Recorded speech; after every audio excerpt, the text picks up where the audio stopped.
Any को एक letter मिलता है जिसमें लिखा होता है कि मशीन के अलग अलग बटन्स दबाओ, और जब वो ऐसा करती है तो मेडिसिन अलग अलग तरीके से टॉर्चर होना शुरू हो जाती है। शुरू में मिलेनी को लगता है कि ये सिर्फ एक गेम है, ये उसकी कल्पना के हिसाब से बनाया गया है, पर जल्दी उसे एहसास होता है कि ये कोई गेम नहीं बल्कि ये एक सच्चाई है। वो इंटरकॉम पर बोलती है कि मुझे मदद चाहिए, और तभी गिलास के दूसरी तरफ मेडिसिन के पास एक नकाबपोश आता है और वो नकाबपोश मेडिसिन को टॉर्चर करना शुरू करता है। मिलेनी इंटरकॉम से उसे ऐसा करने से मना करती है, और तभी वो गिलास के पास आता है, अपना नकाब हटाता है। उसका मुंह पूरी तरह से सिला होता है, और ये वही डॉक्टर होता है जो बचपन में उसके दिमाग का ट्रीटमेंट कर रहा था, जिसे उसने नाम दिया था डॉक्टर टॉर्चर। डॉक्टर टॉर्चर उसके मना करने पर भी नहीं रुकता। तभी मिलेनी उसे कहती है कि तुम उसके पास जाओ और उसकी उंगली काटो, और जब डॉक्टर टॉर्चर उसके पास जाकर उसकी उंगली काटने लगता है तो वो उसे एक बटन दबाकर इलेक्ट्रिक शॉक देती है, जिससे वो बेहोश हो जाता है। इसके बाद मिलेनी शीशा तोड़ती है और अपने साथ मेडिसिन को उस जगह से लेकर निकल जाती है। वहीं दूसरी तरफ रॉर को दिखाया जाता है जो पैट्रिक को अपने साथ जंगल ले जाता है। वो उसे आर्मी की ड्रेस देता है क्योंकि उसकी कल्पना, उसकी फैंटेसी ये होती है कि वो एक सोल्जर बने। पैट्रिक उस सोल्जर की ड्रेस को पहन लेता है, और तभी वहां पर कुछ सोल्जर्स आते हैं जो पैट्रिक को गिरफ्तार कर लेते हैं। वो पैट्रिक को अपने कमांडर, अपने लेफ्टिनेंट के पास ले जाते हैं। लेफ्टिनेंट जब पैट्रिक के डॉक्यूमेंट्स देखता है तो पूरी तरह से हैरान हो जाता है, क्योंकि पैट्रिक के पिता का नाम वही होता है जो लेफ्टिनेंट का नाम है। लेफ्टिनेंट और पैट्रिक के बीच में बातचीत होती है, जिससे इन दोनों को समझ में आ जाता है कि ये दोनों बाप बेटे हैं। पैट्रिक के पिता उससे पूछते हैं कि तुमने आखिरी बार मुझे कब देखा था। वो कहता है कि 27 साल पहले, जबकि पैट्रिक के पिता 11 महीने पहले ही घर से निकले होते हैं। दरअसल पैट्रिक अपनी कल्पनाओं में उस समय में चला गया है जब उसके पिता एक मिशन में गए थे जिसका नाम था वेनेजुएला। पैट्रिक अपने पिता को बताता है कि वेनेजुएला मिशन में आपकी मृत्यु हो गई थी। उसके पिता कहते हैं कि वो मिशन कल होने वाला है, और अगली सुबह पैट्रिक के पिता जब ये जान चुके हैं कि इस मिशन में उनकी मृत्यु होने वाली है, इसीलिए वो इस मिशन से वापस अपने घर जाना चाहते हैं। पर पैट्रिक उन्हें ऐसा करने से मना करता है। वो कहता है कि आप ग्रेनेड के ऊपर लेट गए थे ताकि आपके साथियों की जान बच जाए। अगर आप वापस चले गए, मिशन पर नहीं गए, तो आपके सभी साथी मर जाएंगे। आप अपने साथियों की जान बचाकर मेरे लिए और पूरी दुनिया के लिए हीरो बन गए थे। मैं नहीं चाहता कि दुनिया आपको कावर्ड कहे। हमें आपके साथियों के पास वापस चलना चाहिए। वहीं अब इस ग्रुप की 5वीं लड़की को दिखाया जाता है जिसका नाम मिस ऑल्सन है। रॉर को उन्हें अपने पास बुलाता और उनसे उनकी फैंटेसी पूछता है। मिस ऑल्सन बताती है कि मेरा एक बॉयफ्रेंड था, उसने कुछ सालों पहले मुझसे शादी के लिए पूछा था, पर मैंने उस वक्त मना कर दिया क्योंकि मैं बहुत ज्यादा डिप्रेशन में थी। मैं हमेशा चाहती थी कि मेरी एक बेटी हो, मेरा अपना परिवार हो, लेकिन अब सब कुछ खराब हो गया। रॉर को उसे एक कमरे में ले जाता है। ये वही पल होता है जब ऑल्सन के बॉयफ्रेंड ने उससे शादी के लिए पूछा था। यहाँ पर ऑल्सन का बॉयफ्रेंड होता है और वो उससे एक बार फिर से शादी के लिए पूछता है। ऑल्सन को कुछ भी समझ में नहीं आता। वो रॉर के पास जाती है और उससे पूछती है कि ये सब क्या है, ये सच नहीं हो सकता। रॉर कहता है कि ये है फैंटेसी आइलैंड, अगर तुम मानोगी तो सच होगा। इसके बाद वो अपने बॉयफ्रेंड के पास जाती है और वो उससे शादी के लिए पूछता है। इस बार ऑल्सन हाँ कह देती है। रात को वो अपने बॉयफ्रेंड के साथ सो जाती है। सुबह जब वो उठती है तो देखती है कि सब कुछ बदला हुआ है। वो रॉर के पास जाती है और कहती है कि ये सब एक सपना था। रॉर को उसके मोबाइल में उसे उसकी बेटी की फोटो दिखाता है, और यहाँ पर ऑल्सन की यादों में अब उसकी बेटी की भी यादें जुड़ना शुरू हो जाती है। ऑल्सन को कुछ भी समझ में नहीं आ रहा होता। रॉर को उसे बताता है कि इस आइलैंड के बारे में मैंने सालों पहले सुना था।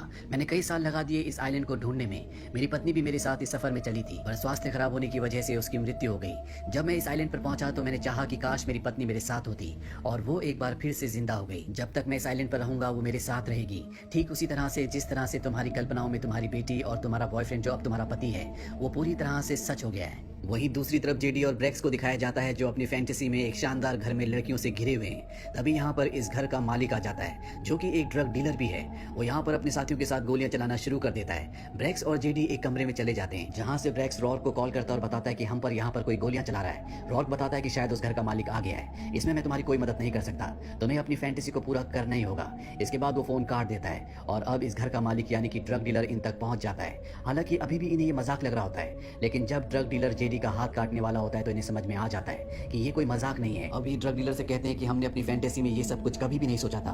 ड्रग डीलर कहता है कि शायद ये मेरी फैंटेसी है, बताओ मेरे पैसे कहाँ पर है। हालांकि इन्हें पैसों के बारे में कुछ नहीं पता होता, पर ब्रेक्स झूठ बोल देता है कि वो नीचे हैं। इसके बाद ब्रेक्स और ड्रग डीलर नीचे आते हैं जहाँ पर ब्रेक्स बड़ी चालाकी से इन्हें धोखा देकर एक कमरे में चला जाता है। वहां से वो ग्रेनेड लेता है और इन्हें धमकी देता है कि मेरे साथ ऊपर चलकर मेरे भाई को छोड़ दो, नहीं तो मैं ग्रेनेड ब्लास्ट कर दूंगा। अब जब ये ऊपर जा रहे होते हैं तभी यहाँ पर पैट्रिक, उसके पिता और उसके पिता के सोल्जर्स आ जाते हैं। पैट्रिक ब्रेक्स को देखकर हैरान हो जाता है। ब्रेक्स पैट्रिक से कहता है कि तुम मेरी फैंटेसी में क्या कर रहे हो। पैट्रिक कहता है कि ये मेरी फैंटेसी है। दरअसल पैट्रिक के पिता की जिस जगह पर मृत्यु हुई थी यानी कि वेनेजुएला, ये वही जगह होती है। अब ड्रग डीलर इन पर हमला कर देते हैं और आपस में मुठभेड़ शुरू हो जाती है, लेकिन कुछ सोल्जर्स ऊपर जाकर जेडी को छुड़ा लेते हैं। ये कई ड्रग डीलर्स को मार देते हैं, पर कुछ ही पलों के बाद सब के सब दोबारा से ज़ॉम्बीज़ की तरह जिंदा होना शुरू हो जाते हैं, जिनमें से एक ब्रेक्स के भाई जेडी को गोली मार देता है। साथ ही सभी सोल्जर्स को भी ये लोग मार देते हैं। और अब इससे पहले कि ये पैट्रिक्स को और ब्रेक्स को मारते, पैट्रिक्स के पिता अपनी जान देकर पैट्रिक्स को और ब्रेक्स को बचा लेते हैं। वहीं जंगल में मिलेनी और मेडिसिन को दिखाया जाता है जो इस जगह से निकलना चाहते हैं, पर तभी डॉक्टर टॉर्चर आकर एक बार फिर से मेडिसिन के ऊपर हमला कर देते हैं और इससे पहले कि वो उसे मार दे यहाँ पर एक बूढ़ा आदमी आता है जो डॉक्टर टॉर्चर को मार देता है। इसके बाद बूढ़ा आदमी इन दोनों को एक गुफा में ले जाता है जहाँ पर एक पत्थर होता है। इस पत्थर में मेडिसिन को अपनी फैंटेसी दिखती है जिसमें वो अपने पति के पास वापस जाना चाहती है। वो बूढ़े आदमी से पूछती कि ये कैसी जगह है। वो बताता है कि मैं एक इन्वेस्टिगेटर हूँ, 3 हफ्ते पहले मैं यहाँ पर आया था। दरअसल मेरा क्लाइंट है जो इस पूरी जगह पर कब्जा करना चाहता है, इसीलिए उसने मुझे यहाँ पर भेजा था, जिसके लिए उसने मुझे एक अच्छी खासी रकम दी थी। पर जब मैं यहाँ पर आया तो मेरी फैंटेसीज घटना शुरू हो गई। मेरी बेटी जिसे मैंने सालों पहले खो दिया था वो मेरे सामने आ गई, जिसे पाकर मैं बहुत खुश हुआ। पर धीरे धीरे सब कुछ बिगड़ना शुरू हो गया। मेरे पास एक सैटेलाइट फोन था जिसे रॉर्क ने तोड़ दिया, इसीलिए मैं इस जगह के बारे में किसी को कुछ नहीं बता पाया। रॉर्क एक अच्छा इंसान नहीं है, कोई जिए या मरे उसे इस बात से कोई फर्क नहीं पड़ता, लेकिन मुझे पता है कि मुझे उसे कैसे कंट्रोल करना है। इस आइलैंड की सारी शक्ति इस पत्थर से आती है। इस पत्थर से पानी टकराकर काला हो जाता है और जो भी इस पानी को पीता है वो अपनी फैंटेसी की दुनिया में चला जाता है। यानी रॉर्क ने मिलेनी और उसके चारों साथियों को यही पानी पिलाया था।